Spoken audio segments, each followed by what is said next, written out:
அஸ்ஸலாமு அலைக்கும். இன்றைக்கி நான் ரெண்டு வலை மீன் எடுத்திருக்கேன். இந்த வலை மீனில் தலையை பாருங்கள், எவ்வளோ பெருசாக இருக்கு பாருங்கள். ரெண்டு மீன் எடுத்துட்டேன். இதை நான் குழம்புக்கு எடுத்திருக்கேன். பொரிக்கைக்கு நல்ல துண்டு மீன் போட்டு பொரிக்க எடுத்திருக்கேன். இது மசாலா மிளகுத்தூள், 2 மல்லித்தூள், ஜீரகப்பொடி, கொஞ்சம் புளி தண்ணி, உப்பு எல்லாம் போட்டு கொஞ்சம் நல்லெண்ணெய் ஊற்றி விரவி மசாலா தடவி வச்சுருக்கேன். ஆனால் ஒரு சில பேர் சொல்லுதாங்க, மீன் மசாலா பொடி நல்லா இருக்குது, நீங்கள் என்ன மசாலா பொடி போடுதியோ அப்படின்னு சொல்லி ஒரு சில பேர் நம்ப மாட்டுக்காங்க. ஆனால் நான் செய்தது இந்த மசாலா பொடி தான் நான் போடுதேன். மஞ்சள், சீரகம், மிளகத்தை, மல்லிப்பொடி, கொஞ்சம் புளி தண்ணி, சால்ட்டு, கொஞ்சம் எண்ணெய் ஊற்றி விரவி வச்சுருக்கேன். இன்னும் நம்ம இந்த மீனையும் இந்த வால் துண்டெல்லாம் நம்ம குழம்பு வைக்கலாம். இன்னும் வீடியோக்குள்ளே போகலாம். நான் மீன் மசாலா பொரிக்கைக்கு தடவின பவுல்லையே குழம்புக்கு நான் மசாலா போடுதேன். 4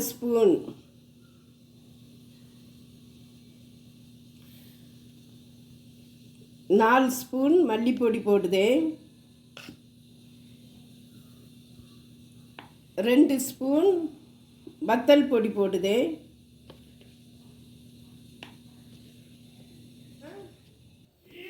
இதை வாட்டர் தண்ணி விட்டு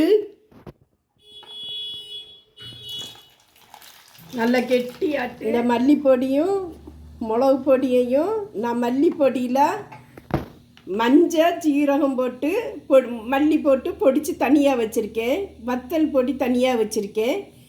நான் 4 ஸ்பூனு மஞ்சள், ஜீரக மல்லிப்பொடி 4 ஸ்பூன் போட்டு 2.5 ஸ்பூனு வத்தல் பொடி போட்டிருக்கேன்.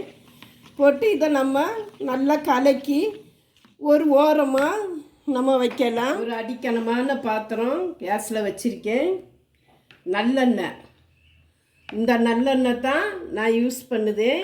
மீன் குழம்புக்கு நல்லெண்ணெய் ஊற்றுனா ரொம்ப சூப்பராக இருக்கும். நான் இந்த ஸ்பூனுக்கு 4 ஸ்பூன் நல்லெண்ணெய் ஊற்றுதேன். நமக்கு ஆயில் எல்லாம் ஊற்றலாம், ஆனால் மீன் குழம்புக்கு நல்லெண்ணெய் ரொம்ப பெஸ்ட்டு, உடம்புக்கு ஆரோக்கியம். நல்லெண்ணெய் சொன்னாலே நல்ல பொருள். நீங்கள் மீன் குழம்புக்கு நல்லெண்ணெய் ஊற்றி தாளிங்க. 1/2 ஸ்பூன் வெந்தயம் போடுதேன். வெந்தயம் பொரியட்டு, வெந்தயம் நல்லா பொரிஞ்சிக்கிட்டு இப்போ நான் பெரிய வெங்காயம், ஒரு வெங்காயத்தை சின்னதாட்டு கட் பண்ணி போடுதேன். சின்ன வெங்காயம் போட்டால் ரொம்ப பெஸ்ட்டு. ஆனால் நான் சின்ன வெங்காயம் போடையில பெரிய வெங்காயம் தான் இன்றைக்கி போட்டிருக்கேன்.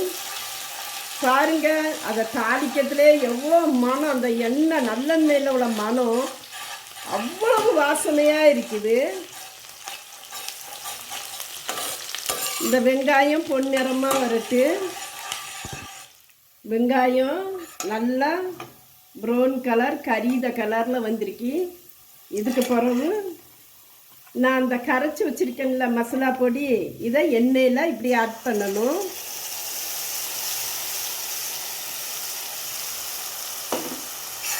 இதை நல்லா எண்ணெயில் நல்லா ஒரு கொதி வர வரைக்கும் கிண்டி விடுங்க. மசாலா பொடியை எண்ணெயில் போட்டு நல்லா துவக்கின பிறகு 3 பச்சை மிளகா போடுதேன். 3 தக்காளி நறுக்கி வச்சுருக்கேன், இதை ஆட் பண்ணுதேன். இதை நல்லா அந்த மசாலாலேயே இந்த தக்காளி பழமும் பச்சை மிளகும் வசங்கட்டு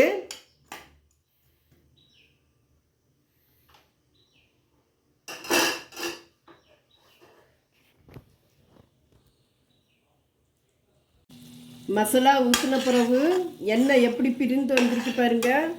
தக்காளி பழம், வெங்காயம் எல்லாமே மசிஞ்சிட்டு எவ்வளவு அழகாக மசிஞ்சிருக்கு பாருங்கள். இதுக்கப்புறம் நம்ம கொஞ்சம் வாட்டர் தண்ணி சேர்க்கும். கொஞ்சம் இது ஒரு கொதி வரட்டு. கொதி வந்த பிறகு தான் நம்ம புளி தண்ணியை ஊற்றணும். மசாலா மசிஞ்ச உடனே புளி தண்ணி ஊற்றுனா அந்த குழம்பு கருத்த மாதிரி ஆகிடும். அதனால் நான் கொஞ்சம் பச்சை தண்ணியை ஊற்றிட்டு அது ஒரு கொதி வந்த பிறகு தான் நான் புளி தண்ணி ஊற்றுவேன்.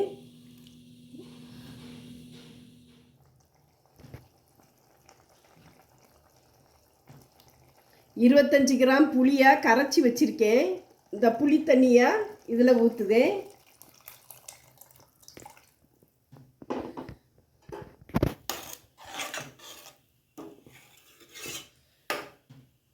பாருங்கள், இந்த புளி தண்ணி ஊற்றின பிறகு இன்னும் ஒரு கொதி வரட்டு. அதுக்கப்புறம் தான் நம்ம மீனை போடணும். புளி தண்ணி ஊற்றின உடனே குழம்பு கொதிக்குது. கொதித்த பிறகு இந்த மண்டையை நம்ம இதில் போடும். நான் என்றைக்குமே மண்டை ஒவ்வொரு பேர் அதை 4ஆக வெட்டுவாங்க. எனக்கு முழுசாக போட்டால் தான் எனக்கு பிடிக்கும். குழம்பு டேஸ்ட்டும் நல்லா இருக்கும். இந்த மண்டையை இதில் நான் போடுதேன். 2 மண்டை.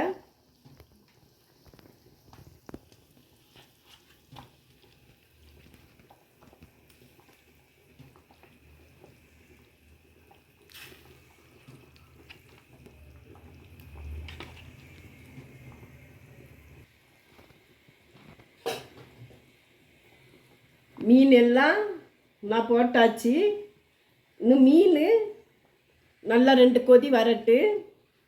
இன்னும் நம்ம உப்பு போடும்.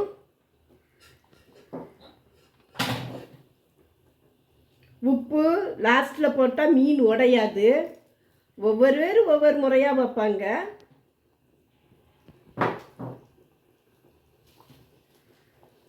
இதை இப்போ மூடி வைக்கும்.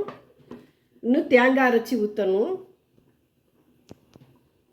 இந்த மூடிக்கு ஒரு மூடி தேங்காய் மீன் குழம்புக்கு நான் அரைக்கேன்.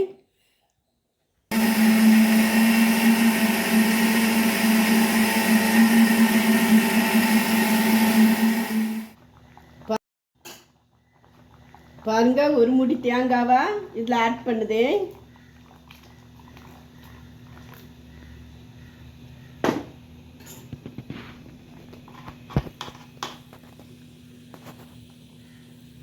மீன் உடையாமல் நம்ம ஒரு வாரமாக ஊற்றி ஒரு வாரமாட்டே நம்ம கிண்டி விடணும். பாருங்கள், நல்லா கொதிச்சாச்சு. நமக்கு ஆஃப் பண்ணி விட வேண்டியதுதான் கேஸை. ஒவ்வொரு பேர் இதில் கருவேப்பிலை போடுவாங்க, மல்லி இலை தூவாங்க. நான் ஒன்லி இப்படி தான் வச்சுருக்கேன் குழம்பு. இந்த குழம்பு தான் நம்மளுக்கு பிடிக்கும். கசகசான்னு எதுவும் நாங்கள் போட மாட்டேன். இதுதான் குழம்பு. நல்லா சூப்பராக இருக்கும். இது பத்திரிக்கு நல்லா இருக்கும். சப்பாத்தி, இட்லி, தோசை எல்லாத்துக்குமே இந்த குழம்பு சூப்பராக இருக்கும். சோத்துக்கு நல்லா இருக்கும். அடுத்த நாள் வச்சு சாப்பிட்டா இதிலே ரொம்ப நல்லா இருக்கும். இந்த குழம்பு எங்கள் மாமியார் ஊரில் இப்படி தான் இந்த குழம்பு வைப்பாங்க. அதை பார்த்து தான் நான் ஃபாலோ பண்ணியிருக்கேன். பாருங்கள், குழம்ப நான் ஒரு பவுலில் மாற்றி காட்டுதேன் உங்கள்கிட்ட. எவ்வளோ அற்புதமாக இருக்கு பாருங்கள். மீனை பாருங்கள், நல்லா மசாலா பிடிச்சி சூப்பராக இருக்கும். இது அடுத்த நாள் வச்சு சாப்பிட்டாலும் ரொம்ப நல்லா இருக்கும். இதே மாதிரி வச்சு நீங்கள் கமெண்டில் சொல்லுங்கள். ரொம்ப சூப்பராக இருக்கும். ஷேர் பண்ணுங்கள், கமெண்ட் பண்ணுங்கள், சப்ஸ்கிரைப் பண்ணுங்கள், லைக் பண்ணுங்கள். அஸ்ஸலாமு அலைக்கும்.